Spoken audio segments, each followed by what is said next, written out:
Hello. Now, welcome to the second part of our discussion for this month of July 2024. And I'm still talking about faith, foolishness, and wisdom. I'm talking about how people, in the name of exercising faith in God, can take foolish decisions, can make foolish choices that will make you wonder whether they even have common sense. And like we have said, that common sense, even though faith in God is beyond common sense, the knowledge of God is beyond common sense, what we call common sense or natural knowledge is a subset of the knowledge of God. It's a subset of the wisdom of God. If you understand it like that, you will be able to contextualize and have a better understanding of what we are talking about in relation to faith and foolishness, as well as wisdom, when it comes to the word of God, or applying faith or demonstrating faith for various aspects of our lives. So I started talking about manifestations of foolishness. I talked about having zeal or having passion, including religious passion or spiritual passion, if you want to call it, without knowledge. Now, the second manifestation of foolishness in relation to the subject of faith is what I call imitation without understanding context.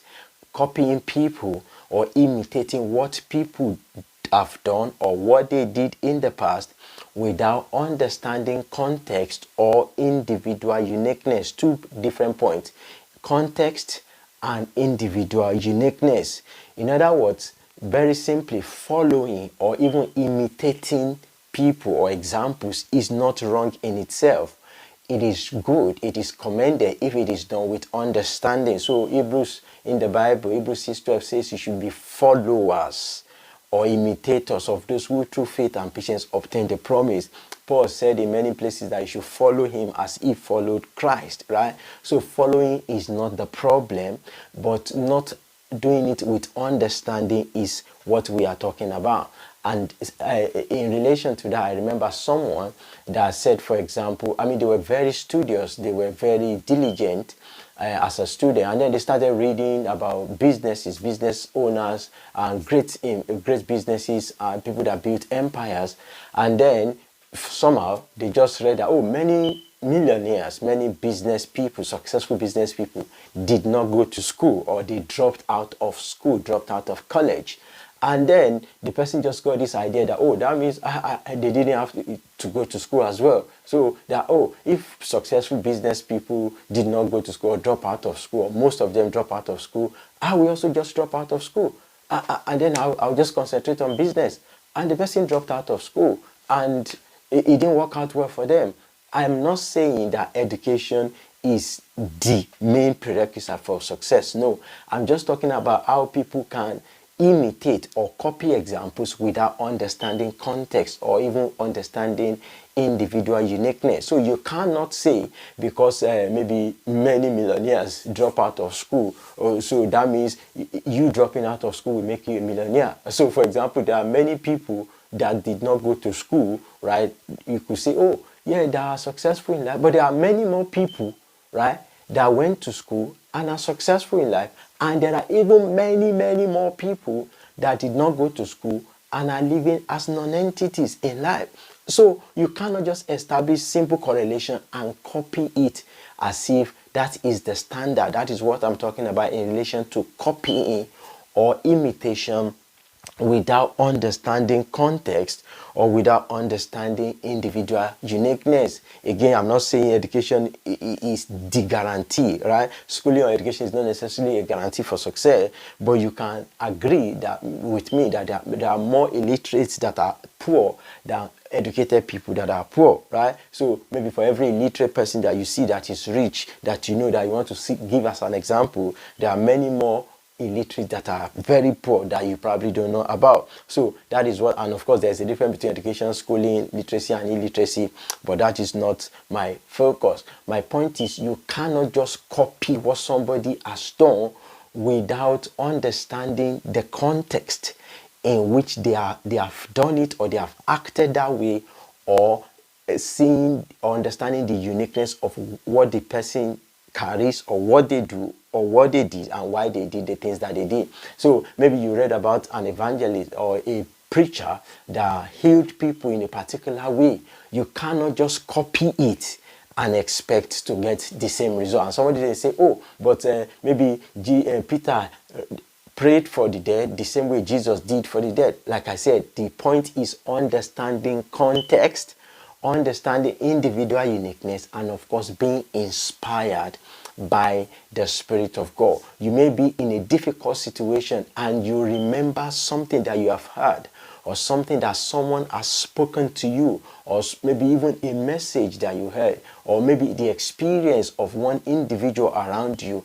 That may actually be God prompting you to act like that. And I think we will still have time to talk about this subject in relation to God's guidance and God's direction, right? So you don't know the inspiration that Peter had, that's my point, about copying Jesus, right? And like we said, copying is not the problem, but doing so without understanding context, doing so without understanding individual uniqueness. So in social sciences, for example, we say things like understanding the differences between maybe different locations, different individuals. That if you talk to me now about a particular subject, you interview me, you can come back tomorrow, even the next minute, and interview me about the same subject, and you have different response, or you may not get exactly everything, because humans are dynamic.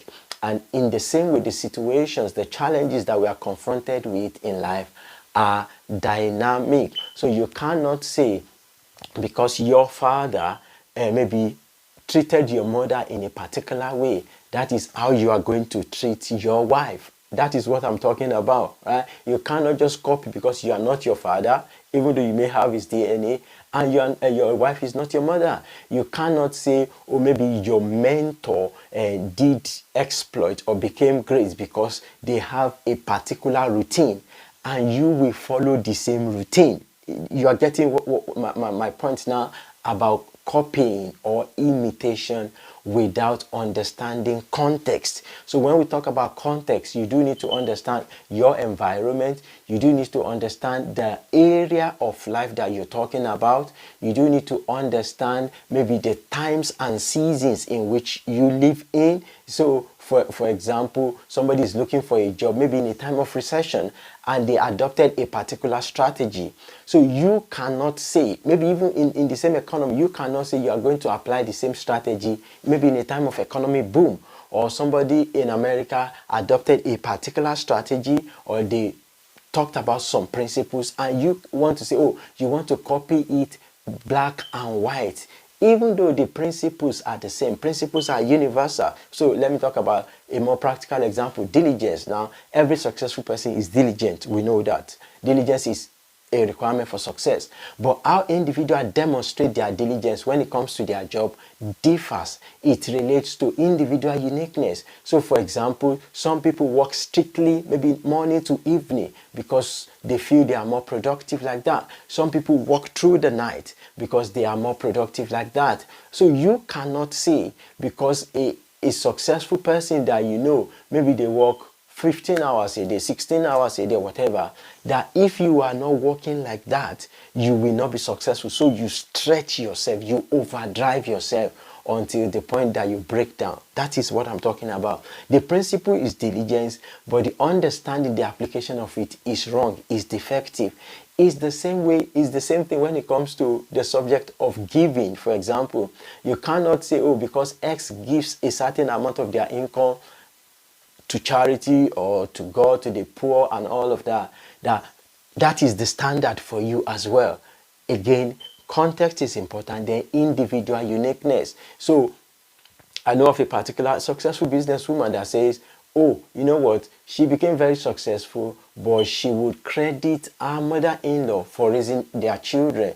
And when she was hearing another person talk about preaching, about parenting, and the person says, oh, if you don't have time for your children, oh, you are a failure, and all of these things that people just generalize. And the woman just said, oh, you know, that is not right. Because by nature of her business, or what she wanted to do at the time, the children were very young, and they discovered that the mother-in-law was available to take care of them.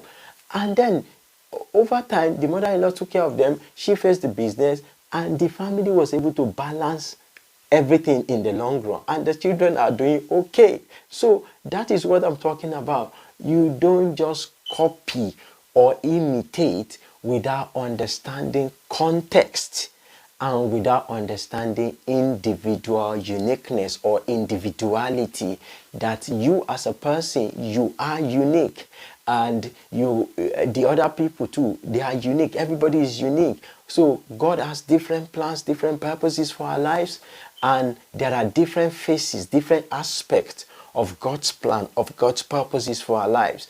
And this is why I personally have problems when people say things like, oh, if you are not maybe married by age X, something has happened, or you are a failure, or if you don't have X, or you have not done this by a particular age. No, those are what you can call hasty generalizations, right?